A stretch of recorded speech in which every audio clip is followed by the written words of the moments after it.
I'm going in laughing. It's already a good start. We're live with the Metal Lab. We are joined, as usual, by myself, Jason.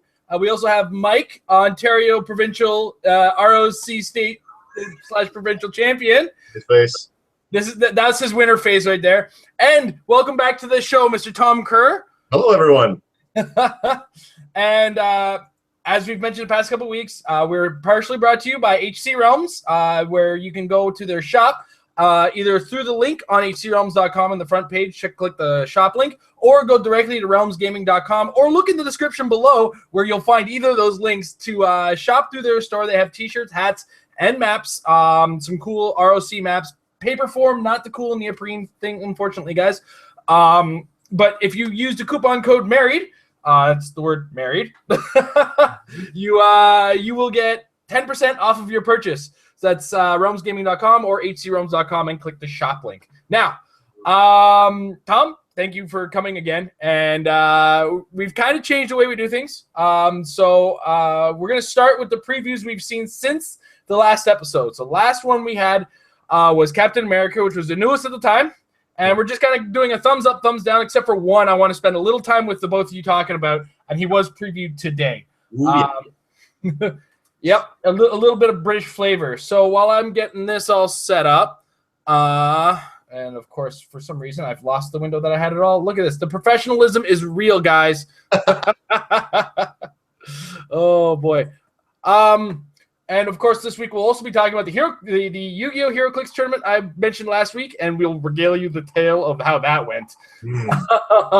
It was a story, to say the least. But let's start with the news. The first preview we got from Agents of S.H.I.E.L.D., and that is, there he is, Mr. Agent Phil Coulson himself. So at 75 points, comes with the shield team ability 75 or 50. He's got two traits: call on the reinforcements, give Agent Coulson a power action, and choose another friendly character of equal or less points that shares a keyword with him and has no action tokens. Place that character adjacent to Agent Coulson. Now those keywords include Avengers, Shield, and Soldier. A keyword that's starting to make itself a comeback. Every time the Avengers make a comeback, Soldier seems to make a comeback. He's also got the field team backup trait. While Agent Coulson is attacking a single character, if another friendly character with this trait has line of fire to the target, Agent Coulson can use probability control. And then the rest is what you see is what you get on the dial. So there's the two traits, the team ability. This is one of the characters in the Fast Forces. Mike, we'll start with your opinion. Thumbs up, thumbs down. We're not even going to have a sealed opinion because you want to do a per point value? But yeah, do you think he's a good character? Would you play? We'll do per point value. Let's start with 75. Mike, what do you think of 75? Oh, was that a yes? That's in between. I mean, it's still good enough. It's not something that I would play probably super competitively. But I mean, running shot, psychic blast with ESD top dial is pretty good for 75 points. Yep. 6 clicks long. It's fine. All right, Tom. For 75, I'm going to say thumbs down. It's not thumbs way down, but it's like thumbs sideways. If every Heroclix figure that comes out that's new has to fall on one or the other side of that line, he's falling on the downside for me. All right. Now we'll start with Tom on the myself. I'm also kind of on the line. I'm likely to use this guy not in metagame purposes, but in higher point games where I'm using a lot of characters. Let's get them to Agent Coulson to a degree. The second trait is only really good with the other characters in the Fast Forces, as we'll see with other previews. But I'm also known to be a fan of the shield team ability. So I will use the extra range or damage if I can. So give you guys another look while I ask Tom. Tom, 50-point line? What do you think? 50 point turns into a thumbs up for me. 50 point turns into a thumbs up. Yeah, running shot with 2 damage. Not the highest damage, but he's got a wit to start and shield team ability. I kind of see where you're coming from on that. Mike? He's 50 points for sure. Yeah, 50 points for sure. Now, for me, the 50 points depends on, again, the environment I'm playing in and the keyword I'm working around. Soldier, I'd rather have the Captain America at 50 points. But Shield, he's a good choice. And Avengers, he's also a good choice because there's a ton of Avengers you can bring to him at 50 points. Because there's just a ton of Avengers. There are a lot of Avengers. Absolutely. There's going to be a lot of Shield very shortly too. Absolutely, a ton of Shield and Hydra. So the next one, also from the Fast Forces, we have Agent May. Now, Agent May, only trait she has is the field team backup, which is probability control, so long as another one of the Fast Forces characters can see the character. 5 range with 2 targets, martial artist, pilot, and shield. And she's got a special defense on her lower point value, so she's also 75 or 50. The 75 starts with super senses. And the 50 point starts with, or has this power across the dial. Agent May modifies her defense value by +1 for each adjacent opposing character. That could be actually very dangerous if you throw her in the midst of it all. And that also that low dial starts with exploit weakness. Her higher dial has energy explosion to go with 2 targets. So let's start with Tom this time. Tom, 75 points. Give me a thumbs up or a thumbs down on Agent May. I don't want to be negative, but I am going thumbs down for 75. Again, one of these, but it tends to the down. Right. Mike? You're putting it down. Just copying him. This one myself, I'm actually going to give it a thumbs up, mostly because I'm becoming enamored with energy explosion. Right. I love the power itself. In the right hands, it's pretty potent, and coming with running shot is not such a bad thing. And of course, super senses to go with. So Mike, we're gonna start with you at 50 points. What do you think? Woo! Yeah. Okay. Entanglement, awesome. Absolutely. Tom? Also, thumbs up. I mean, Yep. I don't think she's amazing, but I do like her. I love that power. Yeah. And I'm also going to give a thumbs up because starting the game with the ability to have 20 defense while adjacent to 3 characters on a 50-point character can be incredibly obnoxious in close combat, assuming, of course, you're not running into running shot or anything like that. And if you place it correctly, there's a lot of martial artists who have sharpshooter can really also get in close as well and make use of that shield team ability. And for what it's worth, just because she's tied up with your opponents doesn't mean that the shield ability is suddenly of no use to her. So that's absolutely correct as well.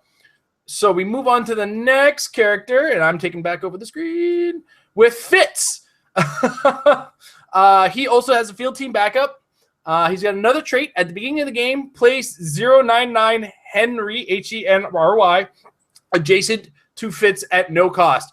We'll explain Henry in a minute. But again, what you see is what you get on the dial. But he's also got a special damage power. He can use Perplex, give him a power action, and a friendly character within line of fire that shares a keyword can use Perplex until your next turn. His keywords include Shield and Scientist. He comes in at 50 points. Shield team ability as well. There's no second dial on this guy. I'm going to start, and I'm going to give him if it wasn't for that first click, I'd give him a definite yes. That first click really hurts. The fact that he doesn't have that special power on it. Although at the same time, he has TK, which means you're not so worried about pushing him with TK. He's just all your guys are now forward, whereas he's kind of back with that with the Perplex. But he can also sidestep his way forward a little bit, keep within the range of it. So it takes 2 turns for him to get that cool Perplex power, which is awesome. But then, unless you're forcing it with Blind Owl, who doesn't share any keywords with him, I'm sorry, I'm over-talking it. Tom, you go next. No, definitely thumbs up. I mean, you said it all. Getting onto that second click by turn 3, beginning of turn 3 or whatever, or in turn 2 is totally worth it. And for what it's worth, Sidestep TK is one of my favorite combinations right now because you can deploy others while still moving yourself up. Yeah, the monkey is a huge boost. I mean, this guy would be worth it without the monkey, but with the monkey, then my goodness, is it ever worth it? Hey, we're gonna, spoiler alerts: the monkey is going to have a unanimous agreement on this one, I think. Oh yeah. Your thoughts? He's really good. I don't mind it. The special powers on click 2. There's a whole bunch of ways to get around that anyway. I'm wondering if because the monkey is not a pog, if that power works in no tactics when it comes back. Well, the monkey is not a pog; it's actually a numbered character. That's what I'm saying. Yeah. So totally it would cool. still work then. And even though it doesn't have keywords, if it had keywords, it would count as a character. It's just a keyword for. Let's talk about the monkey, shall we? Let's do it. It's the same character. It's all part of the same thing. Well, here's the thing, though. You can still play the monkey. I know you can play him separately. I'm Right? tempted to buy several of this fast forces just for Henry. Yeah, I mean this. Okay, is anybody saying this is not a good character? That'd be a joke. All right. As long as this character is tiny, can be carried. As long as it's adjacent to somebody or everybody, they all get +1 damage. I don't care what they're doing. And being tiny, guess how easy it is to be adjacent to everybody. He's also phasing. He's also super senses. So super senses with tiny on a 15-point character as an 18 defense, 19 in hindering terrain, as long as they're not ignoring it. Crazy. I like the idea of giving him pim particles so that he actually carries everybody across with that phasing. Yeah. I mean, Giant monkey. But yeah, I mean, this is a character, like Mike said, I'm almost tempted also to get multiples of the fast forces just to have multiple monkeys. He's really good. Yeah. I'm glad he's not a pog, so you can't just print and play 50 Henrys. Well, I'm thinking of tactics too. Then he still qualifies because he's not a pog, right? Yeah. Right. That'll be really good. Yeah. Now, and another important aspect of this is that if you bring him in with Fitz, if you're playing a theme team with Fitz as a scientist or shield theme team, Henry's not going to break it because of when Fitz brings the monkey. Fitz brings the monkey at the beginning of the game. Mm-hmm. Yeah, theme's already been established. Yeah, so the theme's already established. The dice roll is done. You're placing on the map and is beginning of the game. So. Oh, by the way, 15 extra points. Yeah. Yep. So yes, in a nutshell, I mean, Fitz is almost worth bringing even just for the extra monkey. So I'll take it back. I'll give him a thumbs a little bit more up than I gave him before. 2 thumbs up. Yeah, totally. 2 thumbs. 2 thumbs up. All right. So we now move out of Shield and go into Wave 2 of Age of Ultron. We have the Mockingbird. At a bargain 52 points, also shield team ability. Improved movement, ignores elevated and ignores hindering. And she's got a special movement power. She can use stealth. When she's adjacent to a friendly character with a higher point value, she can use sidestep and willpower. What else we got here? Empower. And you know what you see is what you get outside of the movement power. But 1, 2, 3, 4, 5 clicks. Solid with the shield team ability. Super senses can be obnoxious, and combat reflexes when it's not super senses. And we got to talk, because she's in Age of Ultron, we got to talk sealed, and we got to talk about constructed in this case. Right. Yeah. So we're going to start with sealed, which is where you're first going to see her. Tom, what do you think? Mockingbird and sealed. Definitely thumbs up. You'll have no trouble pairing her with somebody with a higher point value so that she can take full advantage of the top of her class. She's a great piece anyway. Nice and simple, and the Empower is just, it works so well. She's next to somebody with a higher point value, so she's getting extra stuff and empowering them as they come in and kick ass together. I love the way that Mockingbird is always good. You have to leave stuff for other people to say. That was pretty quick. No, I just meant you cover like everything. It's good. No, I'm just kidding. I'm just teasing. No, it's excellent. Very, very good piece as well. Just to jump right in there. Thumbs up. Thumbs way the fuck up. Yeah. Pardon me. One of the things about her I find in sealed, to carry on with the point, is yes, I'm definitely giving her a thumbs up. The Avengers team or the Shield team ability adds to this empower, meaning like the monkey, as long as you're willing to take that power action, it's +1 damage on the character next to her. Yeah.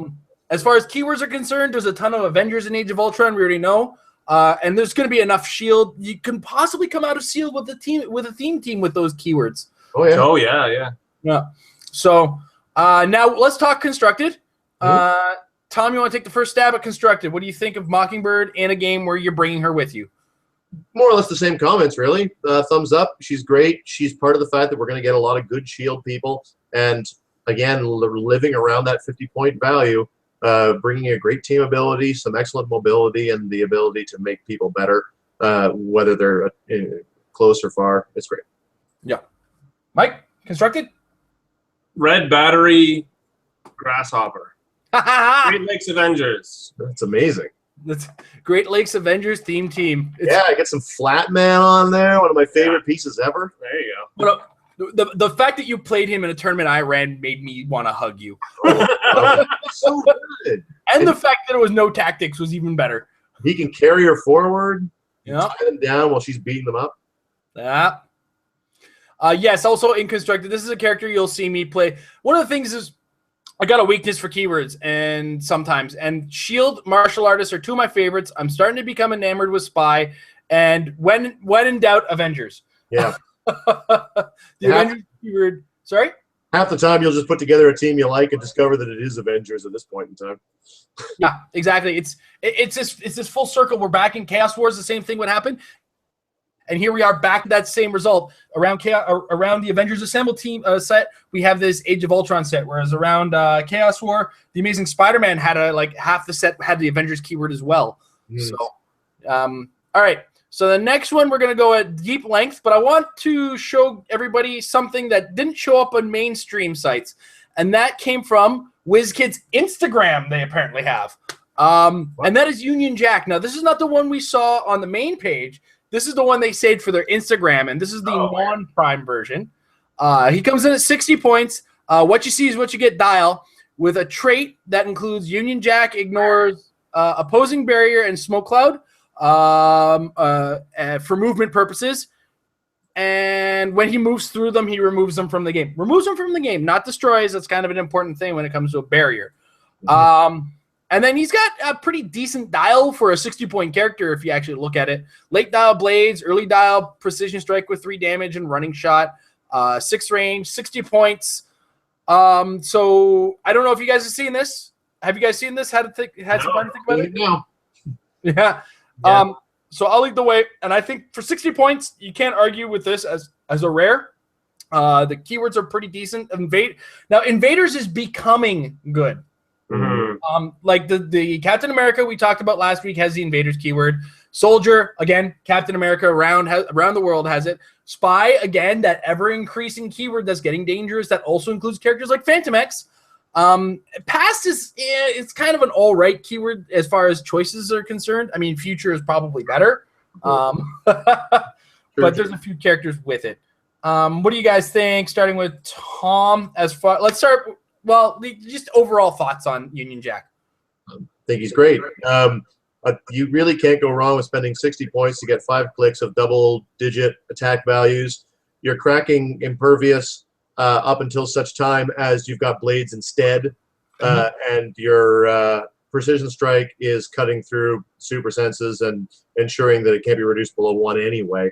So this is a guy for 60 points that, unless they're shape-changing, are almost certainly going to take damage from what he's doing throughout. And there isn't – I like characters that can take a hit and survive, and no matter where they land, it's somewhere where you want them to be. So yeah. I think it's great. I think I give thumbs up. He's designed to run straight at the enemy. Yeah. I think he's meant to run up. He's just a little bit further away still. He shoots them. Precision strike, ensuring that he's actually doing some damage, and then he goes right up and bases them because he's going to get hit. He is. He's not designed not to take any damage here. And the fact that he has an 11 attack on his last click is really interesting. Yeah. It's the highest attack on his whole dial. Yeah, pretty cool. Yeah. Plus, past Jenny Sparks. Right, Jenny Sparks. I didn't even think of her. And let it be said once again, Pim Particles. Pim Particles! I think Pim Particles would work really well. The guy that can remove barrier. Just run in, take out the barrier, and then have your allies shoot over your head to take out the guy who thought he was protected. Yep, absolutely. It's some of the things I thought about as well. But let's talk about his prime version, the literal zombie killer, Union Jack. Now he's got the same invade your territory trait where he ignores barriers and smoke clouds and removes them. He's got Silver Bullets and Blade. Whenever Union and Jack hits an opposing character with the monster keyword, the damage dealt is penetrating damage, and that character can't heal for the rest of the game. Yeah, take that, Zombie Super Scroll. Exactly. If he hits a zombie, they are not coming back. He's got a special movement power on the first 2 clicks where it gives him charge and running shot. When he uses charge, he can use Blade's Claws. When he uses running shot, he ignores characters for the purposes of line of fire. And then it's very colorful dial. This character is a prime. He's 90 points. Did I mention he was Indomitable? Because he's Indomitable. And he's also got the Excalibur, Invaders, and Soldier keyword. You know what I just realized? I'm talking about this, not sharing it on the screen because I went and not made this full screen. Mike, what are your thoughts on Union Jack? He is fantastic. We were talking about it earlier on Facebook chat, and very, very, very pleased. I mean, the invade your territory trait and how that's going to be, we'll see that on other invaders as well, I'm sure, is really cool. They're all about getting up in your face and basing guys in order to make it easier for other characters to be able to attack them. But also the fact that he has the flexibility to be effective from range as well as up close is pretty awesome. That silver bullet says silver bullets is amazing. Unbelievable. 90 points. 90 points. Like this is I think he's undercosted, honestly. Yeah. Well, and that comes with him being a prime. I often say when you say undercosted and they're a prime, it's because they're a prime. I'm okay with that. I will build the joke around this guy. Yeah. Go ahead, Tom. Well, all I can say is that my first impression was, wow, he's great. He's got some good range potential. He's Excalibur. He's 90 points. If only there was a 60-point Excalibur character that I could play him with who's also amazing, and then they discovered they were both green. Oh, so sorry, Cerise. I'll have to choose one or the other. The best of friends. They would have been so nice together, wouldn't they? Just like Tomar 2 and Evan Sir. Just tight. But even without one another, he's great. He's a fantastic piece. I love the charge and running shot. What I was just saying was he will be especially fun to play once we get back into the no tactics environment, because he's such he has so many tools without needing anything to give him extra tools. Right. And so, I mean, as a result, he's great in every context. But because of the fact that we have seen a lot of the no tactics teams, they often have Super Scroll or other Scroll things that tend to do very well in the past. I love the fact that he's a silver bullet for that and just shutting down monsters and healing. And other than that, I like the fact that he's a good piece without specifically needing to be going against that type of a team in order for it to feel like you're getting your money's worth. Right. Which is always a problem. Yeah. If that's the case. And honestly, when it comes to no tactics, I am going to play this guy. I'm saying it now. I'm playing this guy. Those of you who want to bring the zombie Super Scroll. I'm just doing it. That way I've scared off all the zombie Super Scrolls, and it's just Kyle Rayner I have to deal with now. Right. Kyle who? Yeah, you know who I'm talking about. Yeah, So intimately. yeah, that's been the week in previews so far. Now, before I go into the long-winded tale of the Yu-Gi-Oh tournament I played in, have you guys played any interesting tournaments or games this week? Starting with you, Mike. Yeah, I played in a three-man battle royal on Friday, which was a lot of fun. No tacticsy, goldeny goodness at Wizards Cash with Glenn and John. Great guys. Fairly brief little tourney. Ended up winning it, but had a really fun time doing it. Nothing that interesting to share about it. I think that's all I did this week, pretty much. Yeah. Yep. Tom? I really didn't play at all this week because I was opening a show. I will say that a couple of weeks ago, I had an extremely fun 500-point Golden Age tournament, whereupon this was one where you couldn't have any characters over 150 points, and at 25 minutes through the game, you swapped a character with your opponent. So it was like a trader theme. And because it was Golden Age, I finally had a chance to do what I've been meaning to do for a long time, which is pack, I think, 11 alter ego characters and Ragdoll. And between a lot of Avengers and wildcard abuse with all those alter egos, they all went just careening past Ragdoll to take damage, to get them onto their alter ego clicks, to turn into just a whole swarm of alter egos. And it was fun to play 12 characters on a force with a deployment strategy that got them all out there as their alter ego characters, blasting away. It was super fun. I had a brain fart there. I actually played in a really crazy tournament earlier this week at 401 Games. Oh, yeah? I played in a 1,000 points, no tacticsy, golden goody. The suggestion was half of your force should be generics. Not everybody followed that, but we had a really good tournament, and I ended up following it. I played robot keyword and played with Ultron 7, along no possession as well, along with no Jocasta crazy. Mm-hmm. Yeah, Ultron 7. along with a few other. Oh yeah, Ragnarok and a few others. But the real stars of the show for me were the Ultron Sentries, which I had 13 of. Nice. And Just 13. Well, like you start with 5, and then they very quickly become 13. Yeah. Along with Samuroids, which are amazing, especially in a big swarmy situation like that, because they get +1 attack from every enemy that they're adjacent to.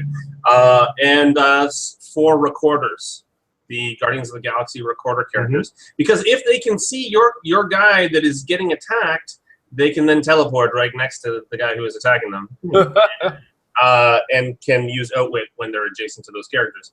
So that's really, really fun. The last match I played in, I think was, all of the matches were really, really fun. I ended up playing against, obviously, some Lord of the Ring characters. Thanks a lot, Will, for that. But I played against Manny, who had 33 Golden Age goodies. So it was there were not enough starting area squares to house his characters. So we actually had an extra square where we could actually position guys. And he played them with a feat. I'm trying to remember the name of it. It's the one, it's like sharpshooter or something. Not sharpshooter, but trick shot. That's it. I'd never seen that before. That is insane. I still won. I won by 14 points. that was just nutty. Really, really fun game. That would have been a good tournament for Dormammu with a ton of mindless ones. Those were always fun for those high point, generic, encouraged tournaments. In fact, when you mentioned the trick shot, I completely remembered back in the day I had a team. There was this old see-through Green Lantern, one of the first Green Lanterns they ever released, that had the Green Lantern team ability. And I would use him with trick shot, surrounded by hand ninjas and enhancers and PD guys. And what I would do is I'd sit them in the middle, and then the Hydra guys with Hydra team ability in front of him would drop defenses down or increase attack actually at the time. Because that was how Hydra used to work. Yep. And then the enhancers and shield guys behind him would increase damage. And he was protected by a bunch of stealthy guys in front of him because there was barely any Superman team ability back in the day.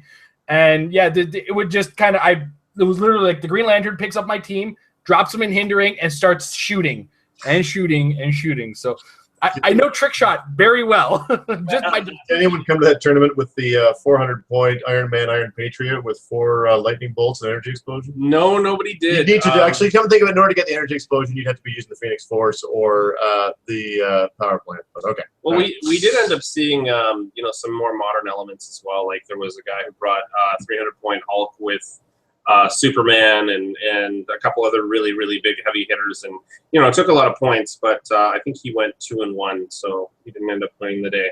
That was me. So it was really fun. You are the champion of this fine province. Except tonight when you whooped me like 3 times in a row. Yeah, it's because it wasn't a tournament. Right? Yeah, I didn't give a shit. Now I know last week we promised I'd talk about my Yu-Gi-Oh tournament, so I'm going to try to be as quick. Okay, bring it. Let's hear it. Let's hear about it. What is a Yu-Gi-Oh, Jason? A Yu-Gi-Oh is a busted piece of Heroclix that has no business being in this game, and I know now why it is not modern. And it becomes worse when combined with things like Felix Faust. I went 1 and 2, I'm going to point out right now. Mostly because after my first game, going into my second game, I was already kind of brains off. At the event, the 6-month event, I've missed 2 of the months. And I've won 1 of the tournaments. It went 2-1, and other ones. Ultimately, I wasn't in the running for the big prize, which was Slifer the Dragon. Don't ask me. It's a big dragon. The little big prize? What's that? The little big prize? Yeah, the little big prize. He's a colossal, but he's about this big. Not as big a colossal as we all thought we were getting at the beginning of it. My team was the Dark Magician from the starter set, the Dark Magician Girl, the prize figure from one of the earlier months, the Buster Blader, and the Black Magician of Chaos, Magician of Black Chaos. So their names are too long. And the resource for this event. Now, the resource is the game breaker in this because I can't tell you how many times that resource has pulled me out of hell. Because Scotty's Warbot? Yep. It's cute, right? Yeah. Well, there's 50-point pogs that are better than Scotty's Warbot that have charge and running shot and exploit weakness and psychic blast. Ugh. And you just create these with the resource. You don't even have to use the resource on anybody. It's insane. As I end up not even using the resource half the game except to create this guy and then try to win. But my first game I did win against one of the players who came into Heroclix because of Yu-Gi-Oh! Sean Van Tassel, I believe his name is. I'm not sure about the last name. But I played him several times, and he's starting to get an idea for the game. He's starting to get an idea for the strategy. Last month's strategy he had was very interesting, where it was involved like using Mastermind with this little Red Riding Hood character that was just not going to die, and they made all my characters -2 attack, which was obnoxious, and I didn't have Pulse Wave or Precision Strike because the Yu-Gi-Oh! Characters I chose didn't have it, because Joey Wheeler keyword is not that great for those. I don't know. All right. Exactly. None of this makes sense, right? Because it makes even less sense to me. But that said, I managed to squeak out my first game. And then the second game, I lost 750 to 350 or something like that in a 600-point game I might add. I got a chance to make 3 of those tokens, and they all died. And then the third round, I played against a Felix Faust with some Yu-Gi-Oh stuff and a Doctor Strange, and just like there's some guys that really clearly wanted to win this tournament. Yeah. Now, the lesson I want to get into about this tournament is going into this tournament, I did something silly last week that ended up biting some of the guys that played Felix Faust in the butt. Because I mentioned it last week, and one of the guys who watches our show is also a regular at our venue, and having heard that Felix Faust is going to be at this event, decided he was going to bring Copycat on his team. Nice. So his team consisted of 2 of the movie Scarlet Witches, the Exodia Colossal figure, who is not like, again, he's a colossal, but he's about this big. He's a little guy. Yeah, and the Copycat. So 2 of the Scarlet Witches, Exodia, and the Copycat. If you have a Felix Faust, it's his now. And now you have a 400-point Exodia to deal with. Who's potentially +2 once Scarlet Witch gets all tokened up. Yep. And, there's perplexes to go with it. This Exodia guy has 12 range. He is colossal, so once he's in the middle of the map, he's shooting you. That's crazy. And it was on the Yu-Gi-Oh, like the required Yu-Gi-Oh map, which was even worse because it's like intermittent, maybe a little bit of blocking terrain, and then there's just an elevated half and a not elevated half. So the colossal being colossal just makes it all even ground as far as he's concerned. It's just a matter of trying to use that blocking. So all the shout out to Aubrey, who won that tournament. First tournament he entered in the Yu-Gi-Oh events too. Just kind of came kicking the door down and said, "Hey, you guys who are in the lead, I'm winning this week."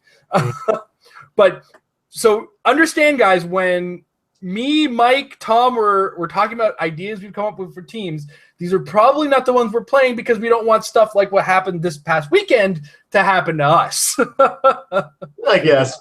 Yeah. I don't think about that hard, but yeah. When we're talking about nationals and stuff like that, right? I mean, when you're a public persona or it gets out there, people will react to it and it'll happen. So, again, I didn't want to play that hard, and I know I could have brought a Copycat or something silly to mess with the Felix Faust. Copycat and Highfather. Yeah, I could have brought I think was it Chase Thanos is less than 300, right? Or he is 300, or is he 350? Which one? There's 350 for the top price of Chase Thanos from Galactic Guardians. But the lower price, there's a lower price on the Chase? I think there's 300 and 350 are the 2 values. Yeah, okay. I could have probably played that to 300 and said, "Hey, Faust, come over here for a second." Yeah. That actually is a great idea. Yeah. Anyway, again, I wanted to just play with the Yu-Gi-Oh stuff because I'm probably not going to play with much of it after this fact. So that said, Mike came up with a great idea for the show that we want to discuss now. What we're going to do is we're going to take one of the monthly OP Kit prize figures, and we're going to build teams around these guys so that we have to stop answering that question every week from you guys. No, don't get me wrong. We love you guys, but let's just kind of do it for you guys from now on, and you can stop asking that question on the show now. So I'm going to go ahead and screen share this week's character, and that will be Agent 37 from the Dick Grayson collector set of limited edition figures. So he's got 2 traits. He can use mind control, but only to target characters who he has previously hit with an attack. and he's got Disguise. At the beginning of the game, put a Disguise token on this card. While there's a Disguise token on this card, Agent 37 may only be targeted by opposing characters that are adjacent to him. When Agent 37 makes an attack and actions resolve, remove the Disguise token from this card. If Agent 37 occupies the starting area or no opposing character can draw a line of fire to him, give him a power action and place a Disguise token on this card if there isn't one already. So it's kind of like the Sabotage token from the Lex Luthor from the Trinity War set, except with the ability to put it back on. And then he's got a white movement power, which he has late in the dial, last 2 clicks. He can use Flurry and Sidestep. And then he's got a special attack power. Before making a ranged combat attack, choose one. Agent 37 can use Precision Strike for the attack, or he may draw a line of fire from an unoccupied square of clear terrain within range and line of fire to target a single opposing character within Agent 37's range for the attack. So it's kind of like shooting around the corner, as if it were. So I came up with a team, Tom came up with a team, and Mike came up with a team. So who wants to start this week? I think you should start. I should start. All right, let me just pull it up on my phone because I put our teams to shame. Now, I didn't get a chance to try mine necessarily. I wish I had a little bit more time to do so. But that said, I went and took this spy keyword that he has and made use of that. So mine was a spy themed team starting with Agent 37. I also put it on the Captain Marvel Prime from the Guardians of the Galaxy set. Brilliant. To give him defend in case he somehow does lose the Disguise token at an inopportune time, as well as to stop the potential for more attackers coming at him. I would use, of course, energy. I think he's got energy explosion. I'd use the ability to attack multiple things at once to try to stop as much as I possibly can. And then, thinking also with the vein of I don't want to get overwhelmed by too many characters, I went and took Veil. Now, Veil, for those of you who aren't familiar, and a lot of you won't be familiar, because everybody just went, who? Veil was an uncommon from the Avengers Assemble set. She flies, but she can't carry as part of her trait. She's 47 points, and she's got a special attack power. When Veil has less than 2 action tokens, she can use Smoke Cloud as a free action. When she does, deal 1 damage to any opposing character that ends its turn occupying or adjacent to one of these markers. Now, I want to point out I made this team before Union Jack showed up. Like, literally a half hour later, Union Jack shows up. So, already I can think of that being a problem for him. But going back to Agent 37. So, the idea, of course, was use... sorry. I also had a resource on this team, and that was the Power Plant, a complete Power Plant. Because 1, I love the power plant, and 2, being able to shoot around a corner with a disintegration beam with my success rate on that thing. Look, I'm lucky with one thing in the world, and it's the disintegration beam. I'm going to use it, and I'm going to rely on it.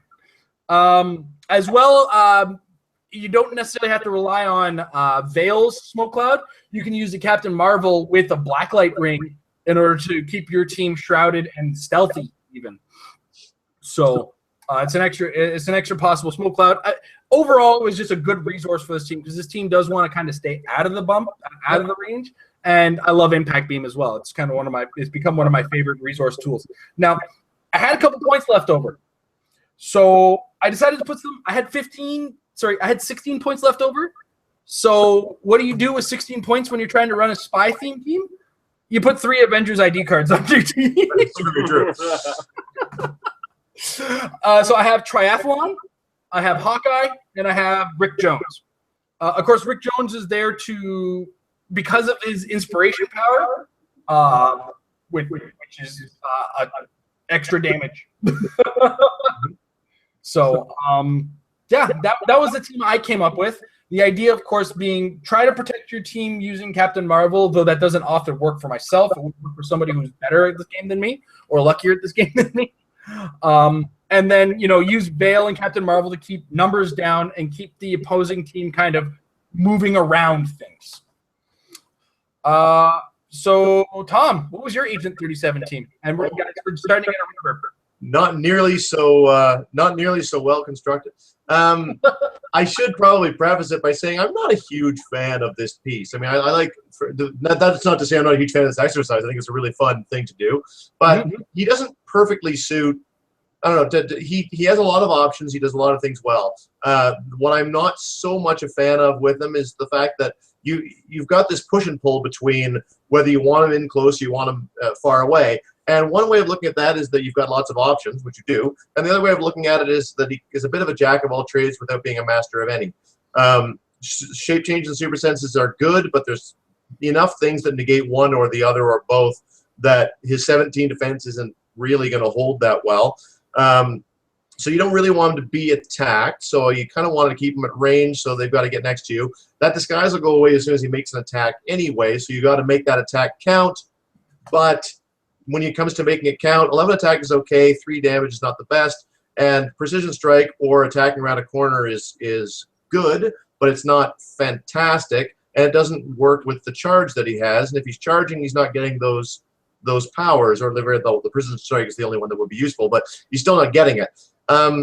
So, you know, ranting a little bit about why I'm not so much a fan of the piece. Now I'll move on to what I decided to do with him.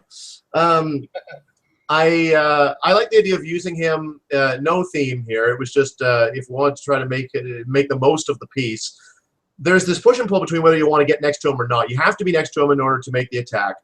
So I wanted something that would dissuade from doing that. So I wanted to put him on a Red Lantern battery team and get him deputized up so that if you do wind up coming next to him to attack him, then you're dealing with the penetrating poison that'll come back at you. In order to make sure that he actually gets the poison, then I wanted an entity, but I didn't want it to be Butcher, so that he would get the benefit. And I thought Ion was probably the best. It's defensively oriented, but I like all right, I'll tell the team first and then explain why it works. Agent 37 with Ion. Sloth with the Sloth Relic on Agent 37. And a Nova ID card, because I just love Pulse Wave with 2 damage all around, and then he kills himself so you can't become points for your opponent. And then a Red Lantern battery with a sniper rifle, a wall, I believe after that we had a decoy and a crossbow. I think that's what it was. The important thing of the sniper rifle and a wall with the decoy as a secondary option at 6 points.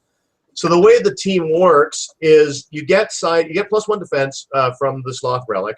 You also gain that amazing ability where if you don't take any actions, you heal, which I love. And you get sidestep. So you're carrying Sloth up with sidestep and then with phasing from Ion. Between phasing up with Sloth, you can try to find places where you can't really be seen. Give a wall to Sloth so that you can get into some tight spaces and then lock yourself down so your opponent really can't get next to you. If they do get next to you, the Red Lantern is there to make them regret it. You don't want to be near Sloth anyway. If you're within 2 squares of Sloth, you can't use willpower. If you're within 4 squares of Sloth and you're given an action, you can't take any more actions of any type after that. So you can't really use it for charge, running shot. Also, if you reflex up, no, you can't take any kind of action, etc. Sloth is one you want to stay away from Sloth. However, you don't want to stay away from Agent 37 because then you can't attack him. And if you are staying away from Sloth, you're dealing with triple target incapacitate with a 12 attack. Your only viable option for attacking from range starts out being Sloth, in which case he's got a high defense as well as Mystics to give you the feedback. And Sloth is ultimately expendable on the team because Agent 37, when you add in the sidestep, the ability to heal himself, +1 to his defenses, as well as being a Red Lantern and a sniper rifle, he becomes a real beast in and of himself. So it creates a damned if you do, damned if you don't sort of team while they move up together, where if you get close to them, you're dealing with the poison, you're dealing with all things that Sloth is doing against you. If you stay away, then you've got to wait for him to break the disguise before you can do anything against him. And if you're positioning well, especially with sidestep, maybe you still can't. If you're throwing up walls, you've got stealth from Sloth. The idea was basically that. It make you regret it if you get close, and make you regret it if you don't. Did you give the axe to Sloth as well? Oh, that was the other 6 points. Sorry, not the decoy. Okay. It was the axe. Yeah, right. Yeah. That makes the most sense. Yeah, sorry. My apologies. But and then you've got Nova. They can both bring out Nova at 60 points, do a quick running shot, pulse wave for 2 damage.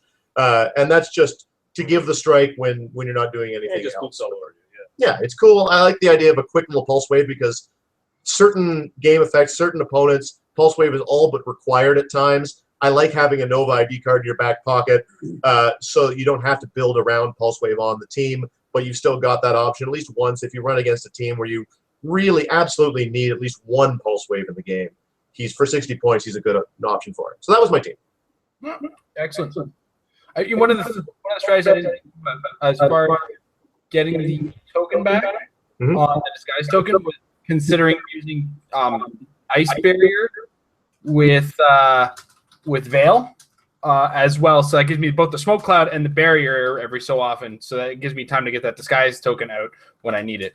I love the whole free smoke cloud, so that if you just surround him with smoke, if they want to attack him, they got to get next to him. If they get next to him, they're taking damage for doing it. It's kind of the same thing I was doing with the Red Lantern, only I think in your case more effective because it isn't shut down by a green battery, or at least it isn't weakened by a green battery, I guess would be a better way of putting it. Yeah.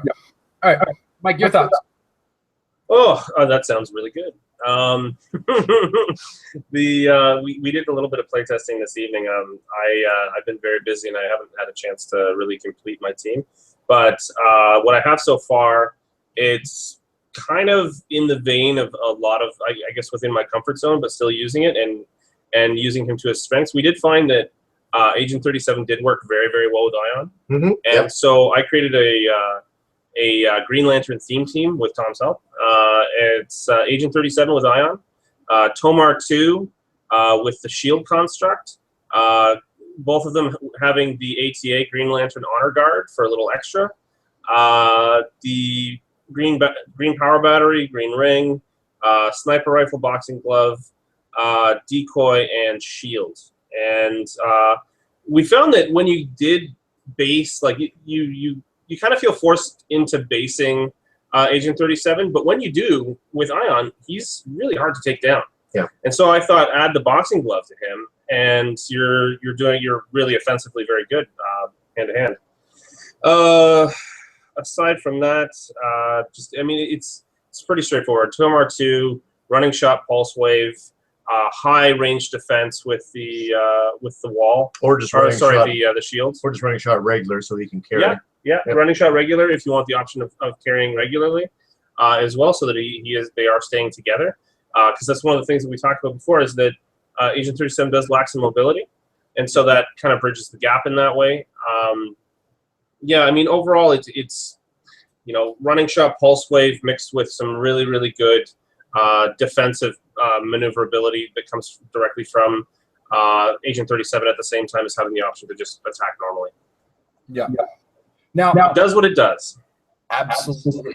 Now, one of the things I want to mention right now is one of the things we're also going to do with this is if you follow us on Facebook, that's facebook.com/marriedwithclicks.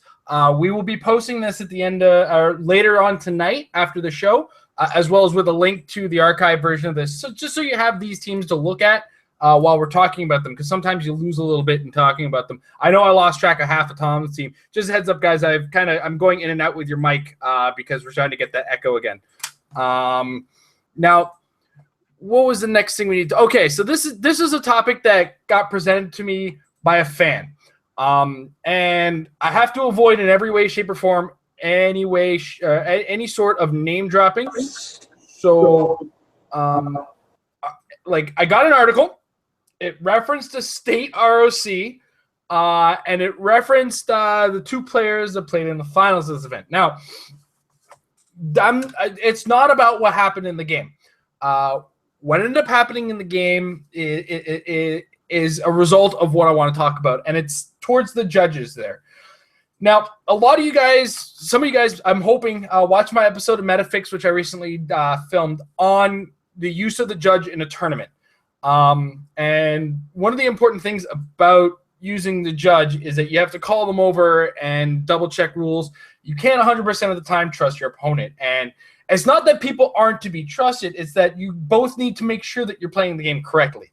And it's an important aspect of the game. But when it gets into the high levels, the state, provincial, or the states, the super qualifiers, regionals, they already do it at nationals and worlds, is active judging. Now, judges, you do, when it gets to this high the level, the finals, the top 8, whatever, get your butt in the seat right next to these games. You got to be there because these guys are starting to get tired, but we need to make sure that the game is still being played at the correct rules. Now, what got pointed out in this article was approximately a dozen different rules mistakes or rules errors involving this game. Now, I don't know if all the details are covered or if all the details are there or if it was or what happened in the entire thing.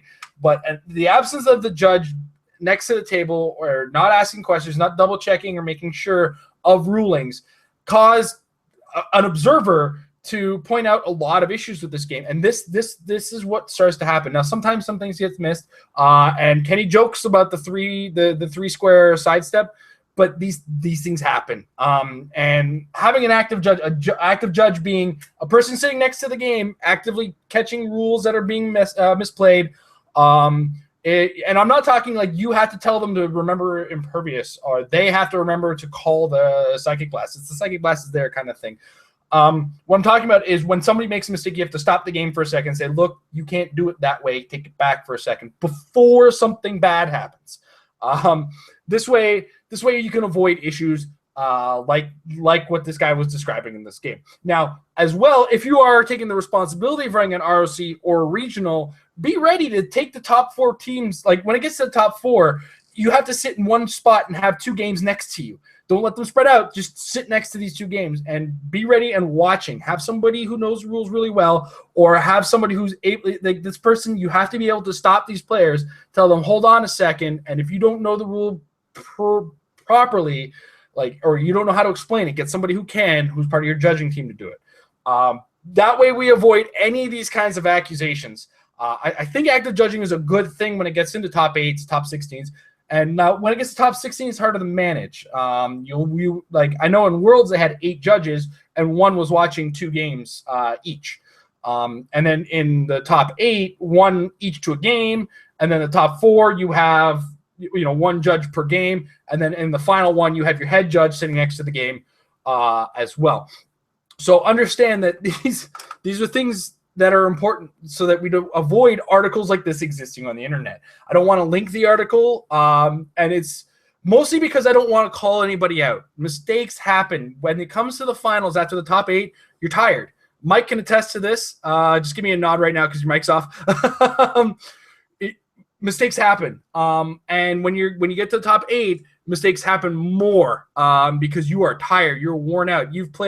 You're at round 6, round 8, whatever of the tournament, depending on how many players have showed up. And as the judges, you guys can help the game a lot as far as making sure nothing bad happens by taking a step into active judging. Now, I want to let Mike and Tom chime in here. So you guys now have your microphone. Starting with Mike, what do you think as far as active judging goes? Our volume is super low, so hopefully it'll be less echo. Yeah, hopefully you're not hearing us as much. In that way. Oh, we're good. We're good? Okay, good. So 7 games into a day, I'm going to make mistakes. Yeah. I think everybody's going to make some mistakes. Having the judge there to correct is totally imperative. And if they are tired themselves, well, too bad. This is what it means to be, a high-level competition judge. Sorry, but I noticed that at our nationals, they were very much on it, all day long, even into the wee hours of the morning. At one point, I know that this is a game and this is fun, but if you're not paying attention, and some of the things that we've heard about happen, it really, really ruins it for everybody. And the win is truly tainted. It's got to feel so crappy for the winner, let alone the runner up. In this particular scenario, not that we're going to talk directly about that. Yeah, active judging is absolutely imperative. If you're not paying attention and you're in a judge position, maybe you should try doing something else. Tom? I don't want to just say things that are wildly obvious, but I think every now and again we all need to be reminded of the fact that the nature of making mistakes is that we don't know we are making them. It is so easy if you play this game a lot, and especially if you pride yourself on playing it well and knowing the rules and doing everything in the right sequence. It's so easy to think that you are immune to mistakes or that you don't make the same mistakes that other people are making. And it is easy to say that, I played through this game and I never did anything wrong, my opponent never did anything wrong, and everything was fine. There's no way to know that. If you knew it, then you would have caught it and you would have done something about it. Ultimately, we have to let our egos take a check and recognize that we're fallible. We're probably going to make mistakes, and when we do, if there isn't somebody there who's assigned to catching them, there's a good chance they won't be caught. Massive mistakes, sure. But if you forgot that poison was a free action and you were against a green battery team and you poisoned and perplexed that turn, there's a good chance that neither one of you may have seen it if you were going fast enough. There's two pieces to this, right? I think active judging is important at the top level of the tournament. And I think just as players, it should be everyone, this is my public service announcement of Heroclix, it should be our responsibility as players to make sure that we're following the right descriptive steps of what we're doing. So that we say, I'm going to use range combat expert.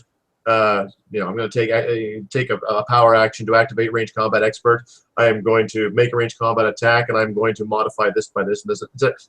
Explain it all out, as opposed to just being like, okay, so I'm +2, and throw the dice. Yeah. Stuff like that. It's modest, and frankly, in some smaller settings or in simple type games, it seems silly to go into that kind of detail. But I think it's absolutely essential to avoid making mistakes that otherwise can hurt our ability to play the game well and enjoy the experience of it. I know it seems pedantic at times, but better to be a little pedantic than to make mistakes that nobody catches at the time and taint the experience after the fact, or not really be a good reflection of a game played well. Mm-hmm. Yeah. Another thing, too, a good active judge can save you. It happened to me at Nationals, one of the games that was filmed, one of my sealed games. Sharif, who's a friend of ours, sorry, I'm shutting down your mic again, guys. A friend of ours, he was doing a pulse wave and he critically missed. Now, inside of the pulse wave, he had a probber. I didn't see that he was inside of the pulse wave. I was tired. This is the third tournament I'm in. I think it was round 1 or 2 of – no, it was round 2 of the fourth tournament. Sorry, the fourth tournament. I had to try to get into the second day of Nationals.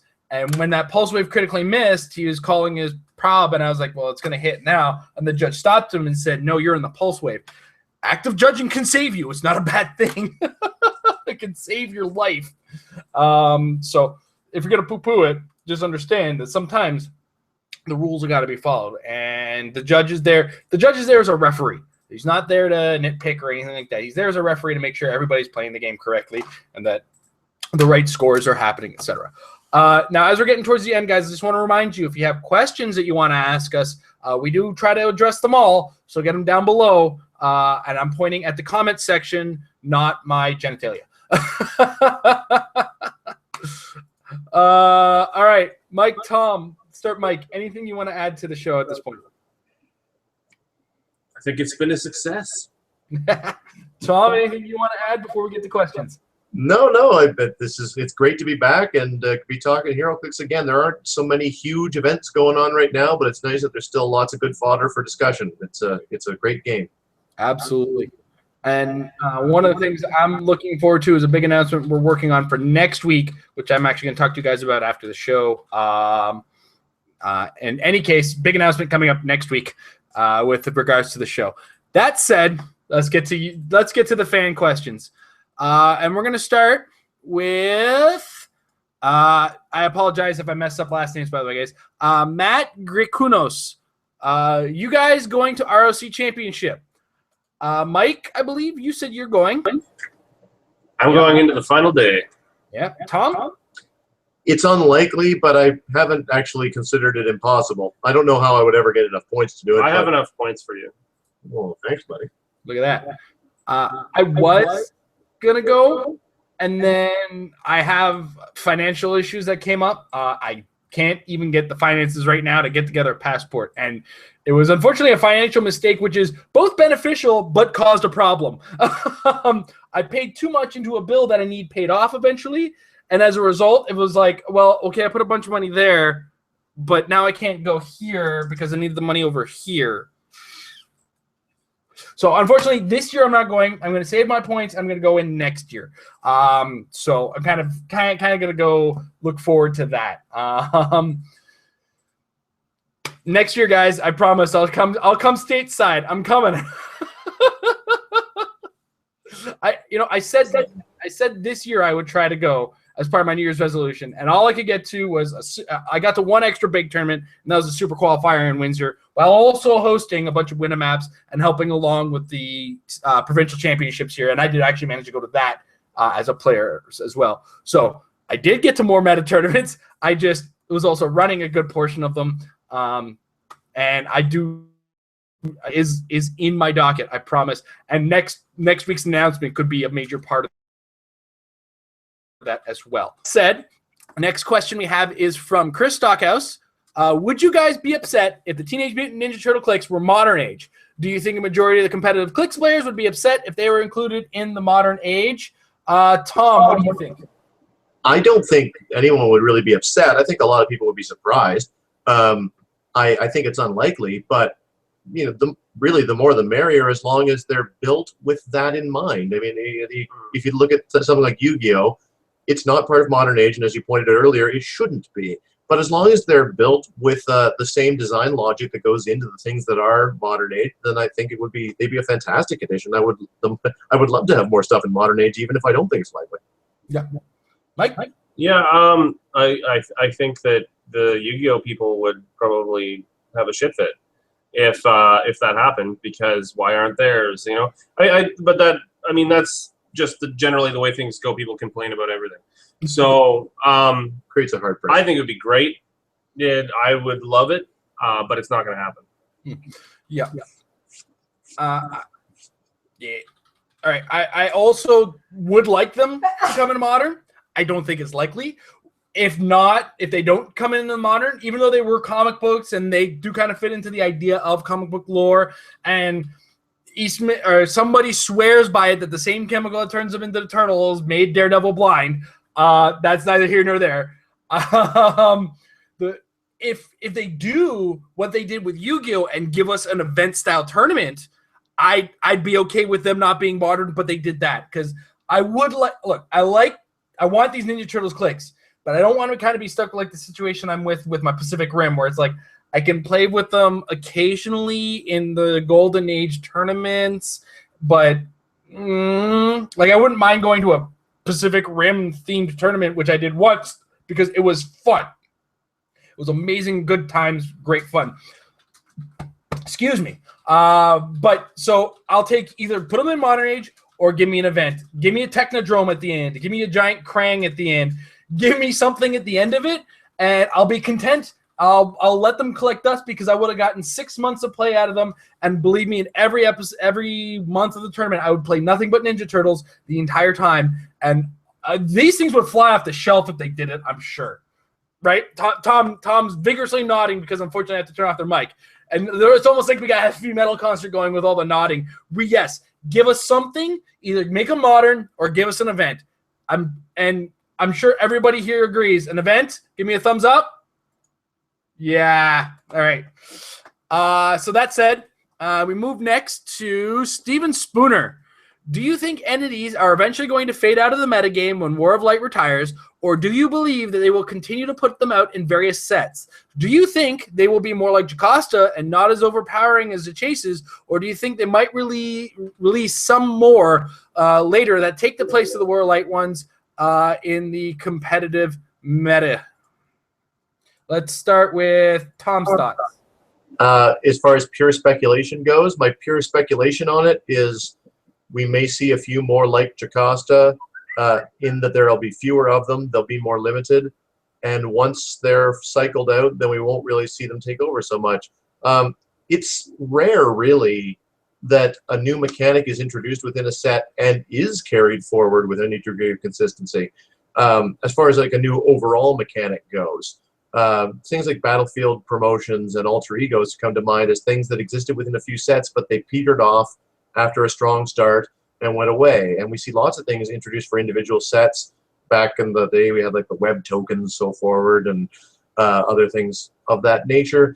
I don't, if you're just asking, it's a pure guess, but based on having played the game long enough to kind of guess at it, I think if entities were going to be sticking around in a major way for the long term, we would already have seen more entity stuff. And because all of the Avengers Assembled went through without it, and it's looking like Agents of S.H.I.E.L.D. probably won't have any of it, and Age of Ultron has so little so far that we know of one, that there's only room at this point for maybe another one if there is even that. So we would have seen it if it was going to stick around. Mike? I mean, there's such an integral piece of the meta right now. It's hard to say. I like how Jocasta is less aggressively useful, I guess, because she's reliant, mainly because she's reliant. Well, her stats are lower, but she's mainly reliant on robot and armor, having specific keywords. So maybe we'll see one that's specific to spy and martial artist. I don't know. I think that, we'll probably see a couple more, but I don't think we're going to see a whole slew of them in the way that we have previously. If they would just give us Captain Universe as a entity possession, that would be all I really need. Oh, well, I want symbiote possessions. That would be like cool too. Spider-Man symbiotes. I think that would be amazing. That would be neat. But I like Captain Universe. And they would be so much less powerful than the entities. But Captain Universe is a really good option. I know Captain Universe is awesome. Okay, good. Yeah, you have a boner for Captain Universe. Yeah, I get it. right at the moment. Yeah, as far as future entities we'll see, we may see some more, like you guys agree, there might be more limitations as far as what you can put them on, like Jocasta's limited to robot. Or I could get what I want and get my Zarathos. I mean, I wouldn't mind the possessing entity that possesses a Ghost Rider and creates a Ghost Rider. Everybody can become a Ghost Rider. I got an excuse now. Ooh. Or who knows? Maybe this new Dormammu that's supposed to come out next month is going to have possession. It's a thing. Dormammu possesses people. Mike's giving me a no. I'm just saying it's a thing that could happen. So there's options. The possession mechanic now officially exists. It's whether or not they want to continue with it. I personally think they went and made it a little too strong as far as the chases are concerned, where anybody can get it. If you start introducing limitations on who can get it, I don't think anybody's going to have a problem with that. And yeah, in a nutshell, a lot of the guys are nodding and agreeing. I do also want to point out, Mike, what? I want it so that the new Hulkbuster Iron Man, the Assemble one or whatever, possesses people. But don't people possess that? They go into it. It's a suit. But they possess the Hulkbuster. Whatever. Now, Amber handed me something on Facebook right after we finished talking about the TMNT. There's a Game Trade magazine going out and about that's describing the Ninja Turtles, and I missed in that article, as I speed read it, an individual little detail in the last sentence that states, moreover, there will be an organized play kit for Teenage Mutant Ninja Turtles Heroclix. Yeah! Sweet. There we go. I saw the solicitation. Yeah. It looks really cool. So nothing huge. It's just a single, but it's nice that they're doing it. Exactly. Give me a reason to play with the Ninja Turtles. Agreed. So that I get my Donatello theme. So next question we have. Chris Criley asks, my question is for the Ontario State Provincial Champion. That's directly, point at him. Point, that's you, Mike. We seem to share the same love for the organized play kit Spider-Man.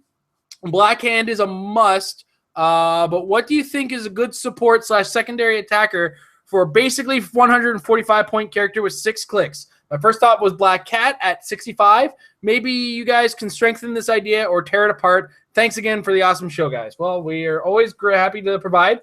So, Mike, since it was directed at you, I'll let you start. How would you back up Spider-Man and a Black Hand?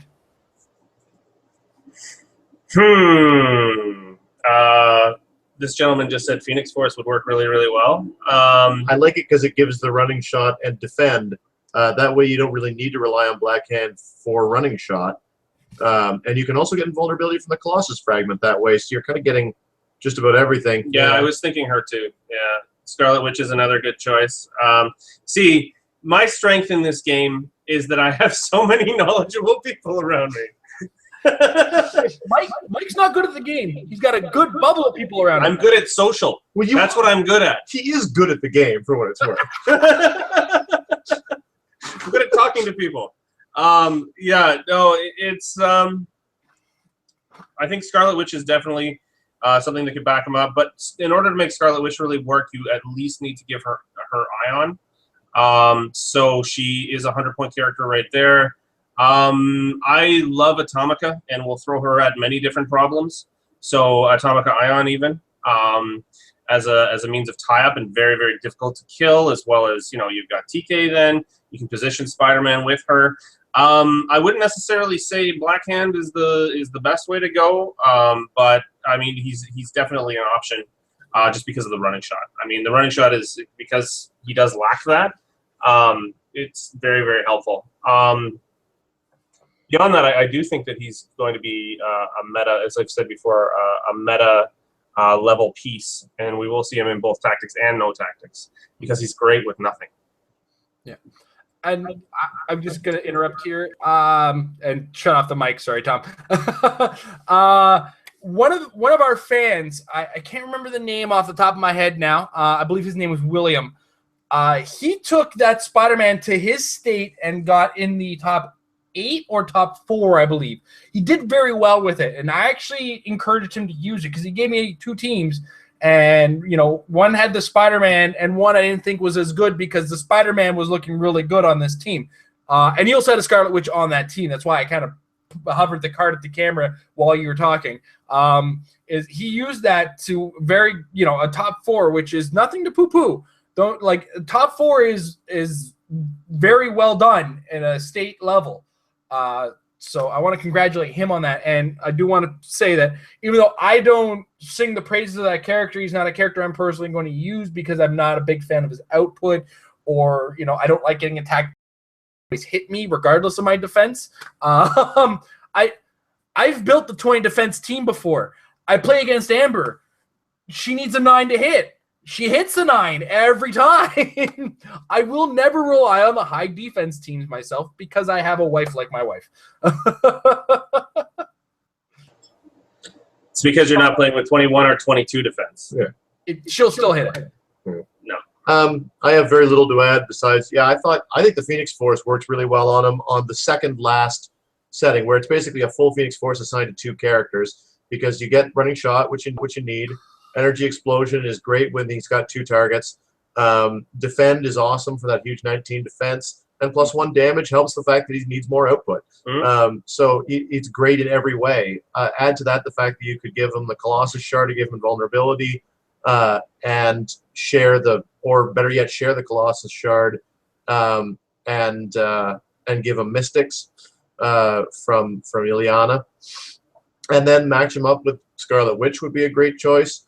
I'm a huge fan of Cersei at 125 points because she's got that cool ability whereby bonuses from relics or resources to attacks against her become detriments. And if you match that up against somebody who's giving her a 19 defense anyway, then she's got a huge defense, and anybody who's getting a boost from their resource or what have you, it becomes a detriment instead and makes her almost impossible to hit.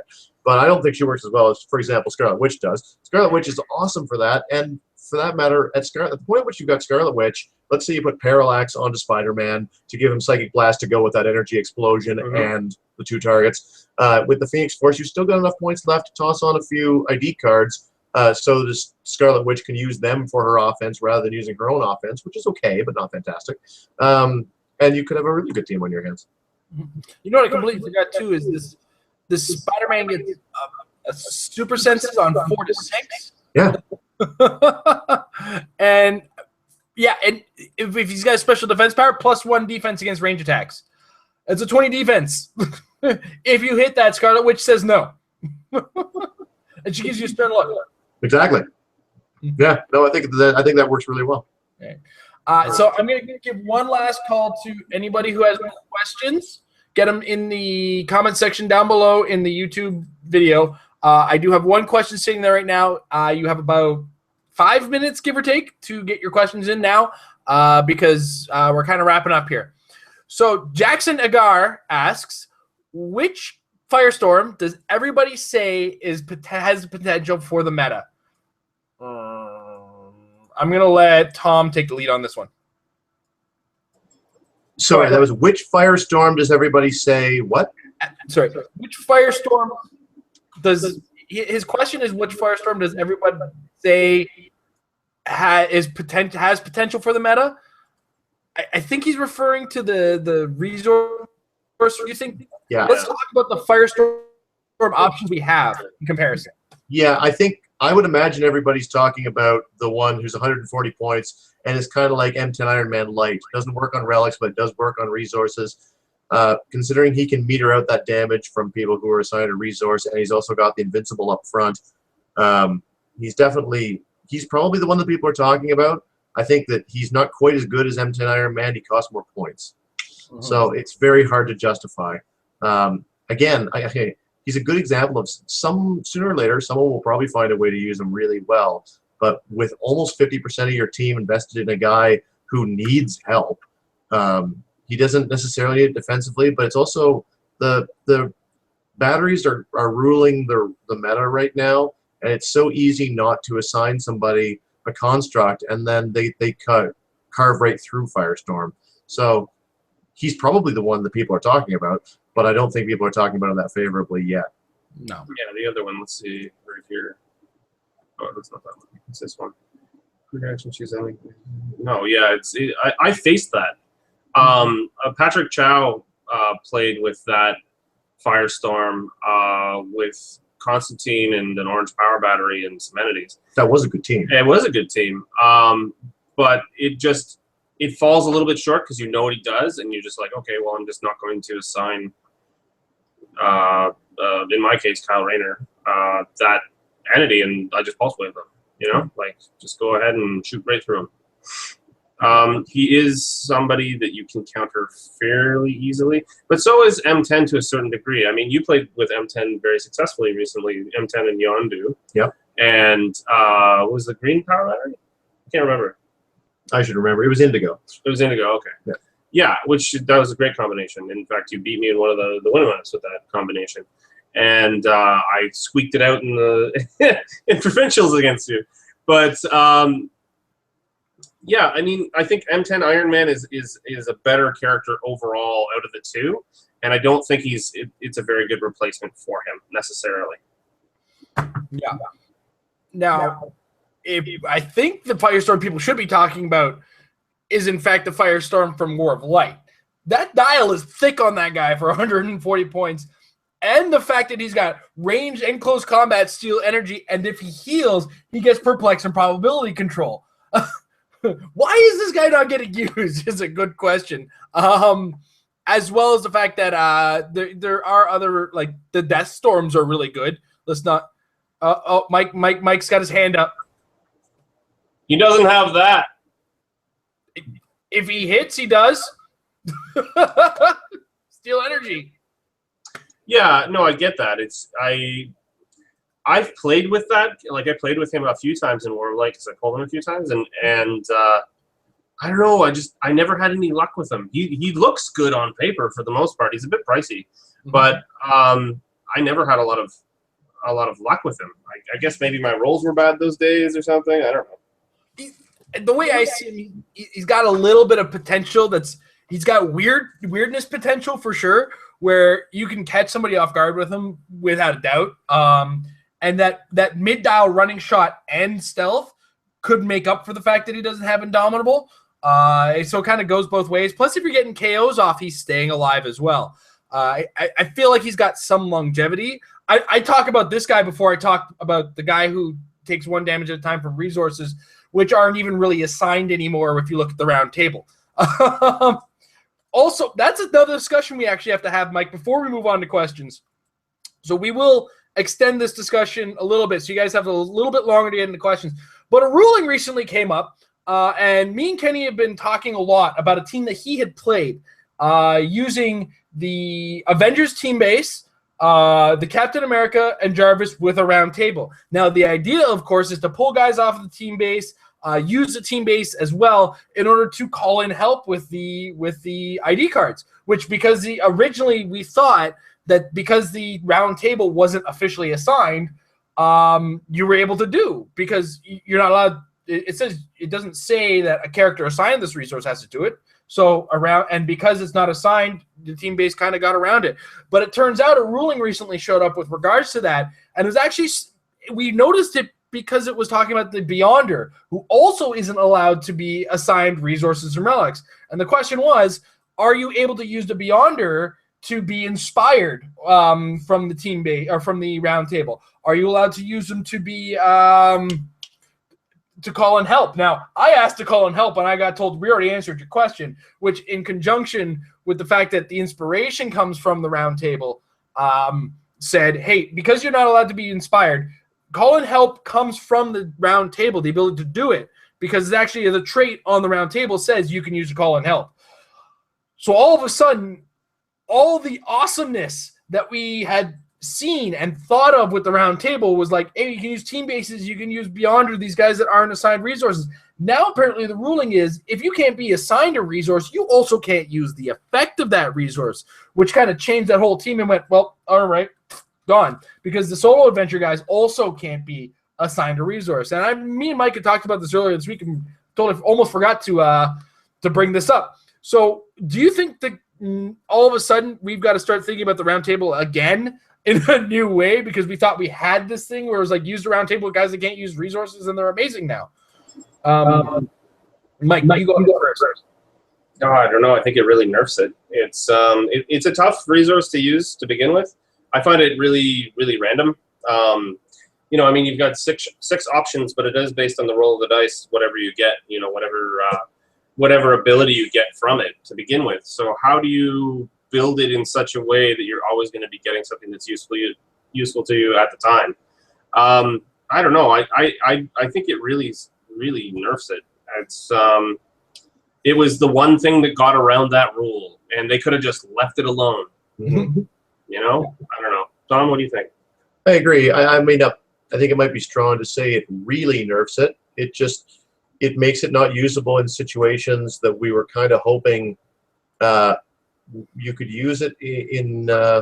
You could use it in the places where you otherwise couldn't use another resource. It opened doors, and now those doors are closed. As you know, as well, you guys maybe know, but perhaps the internet at large doesn't know, the Beyonder is the best piece in Heroclix history. No, it's not true, but he is one of my favorites. Like I love that Beyonder piece so much. It doesn't matter if it's not the most competitive. It is a piece that I will forever want to play because it's so much fun. He has your hairstyle. He does have my hairstyle. We're going to break the Beyonder, Tom. You and me. Yeah, we'll both grow Jerry curls and just play Beyonders all day. But we won't play with round tables, and it'll be a darn shame. So yeah, I don't think it's a huge nerf. I think that it's a nerf over a very specific tactic that a lot of people were excited to use, and I don't think yet had seen a lot of evidence that it would become highly abusable. It seemed like it was a nice door that they have slammed shut. Yeah, so that's too bad. Yeah, and it changes the thinking. The team that Kenny had built, and me and him were talking. We were bouncing ideas off of each other for more ID cards that we could be using or different ways to build up the team base. It was a shame that we lost that conversation. Now we got to find a new conversation to make the round table work. And I'm going back to my soldier team because Jarvis makes it a little better anyway. And soldiers with Perplex are amazing. And there's already a ton of leadership in those teams anyway. So it gets over that action. I'm giving away too much already, aren't I? That said, am I allowed to use the Beyonder from the Spider-Man TV show that had the mullet and the beard thing going? Awesome. All right. I kind of want to actually build a figure that looks like that one with armor and a mullet and a beard. Armor, mullet, beard? No? I think we just lost 3 viewers to that description already. This is your last chance to get a question.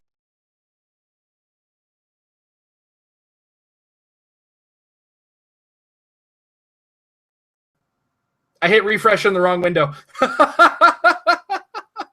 Last chance to get questions in, guys.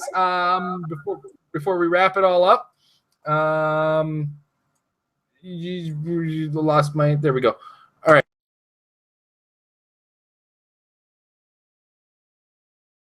Yeah, okay, we just lost Jason. He will be back momentarily. Oh, there he is. Did you just refresh the same window again? Shut up. You're special. I need an adult. I need a role model. He needs some supervision. I do that at work all the time. Somebody says, Jason, do you need anything? A role model. All right. It looks like that's it for questions. Cool. I think we call it a night, guys. All right. Cool. So, Tom, Mike, I want to say thank you for joining me. Hey, thank you very much. There's one thing I meant to add earlier that I'll just say now, and that is just what I'm excited about with Heroclix right now is I just bought the Hank Pym set, and I'm really excited to try to figure out ways of using all those merge powers. It's so cool with the ant swarms and everything. We've already had a little play with it tonight. It did go well now that I think about it. I hate that little tiny, well, the invisible Hank Pym. Yeah, the Despotellus Hank Pym. Handing out 20 defense with your Phoenix Force or whatever, and he's awesome. Bringing out ant swarms every time you swap it. Love it. It's great. I look forward to playing them. Other than that, thanks very much for having me on the show again. Super fun. Welcome back to the show. We hope to have Thank you. That said, guys, I want to thank again also Mike, the ROC Ontario provincial champion. Lord and Savior. You guys are terrible. I'm going to keep doing that until I know. Yeah. All right. So that said, guys, thank you very much for joining us. Don't forget that we are brought to you by HC Realms, and hop into if you check the link down below, realmsgaming.com. It goes straight to their shop, where if you, on your way to checkout, use the coupon code MARRIED, you will get a 10% discount on your purchase. Some of those purchases include hats, t-shirts, shoulder bags, and some of the ROC maps from this year, not the neoprene, but in paper form. Fantastic little things to get. And if you purchase $10 or more in your order, you actually get one of the cool dice cups from HC Realms that they give away usually in the super qualifiers or regionals for rolling dice. They're really neat. They're neat little things, and they definitely take away the argument about how you're rolling your dice. So don't forget, guys. Unfortunately, I don't have Michael and Thomas on microphone, so I'm going to go alone on our sign out and say, don't forget, guys. Practice makes your team better. Give them a kiss, guys. Give them a kiss. Have a good night, guys.